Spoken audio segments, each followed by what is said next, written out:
Mann hat es nicht leicht als alleinerziehender Vater. Die Bäckerin wird niemals meine Stiefmutter, nur dass du Bescheid weißt. Du bist ein verarmter Prinz. Heirate eine reiche Prinzessin. Hauptsache, sie hat Gold und Geld. Mama! Schluss jetzt! Geld ist doch nicht alles. Aber es hilft bei allem. Wow, das war... Arbeitest du auf dem Schloss? Wie kommst du denn darauf? Dann kennst du bestimmt auch den Prinzen, oder? Ach, wie gut, dass niemand sieht, was in meinem Wald geschieht. Ja, sehr gut, sehr gut.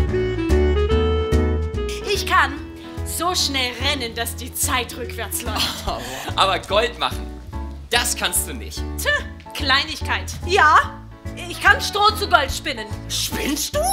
Und wenn du es nicht kannst, dann wirst du sterben! Ist das nicht ein bisschen übertrieben? Ich kann das nicht, dieses Gold spinnen. Ja, dann sag das doch gleich.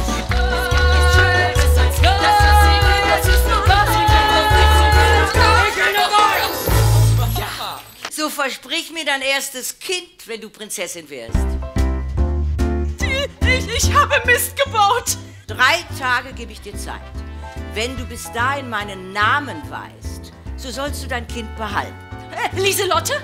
Spinnst wohl. Meier Wohlfahrt. Kinderschreck, Firlefanz. Bandes, Unwucht, Annika, Fräulein Wunder, lieber Scholli, Himmel, Herrgott, Sakra, Parzifal, Piepenbrink, Don Corleone, Biedermann, Karfunkel, Bartnelke, Warzenschwein, Namaste. Tüdelband.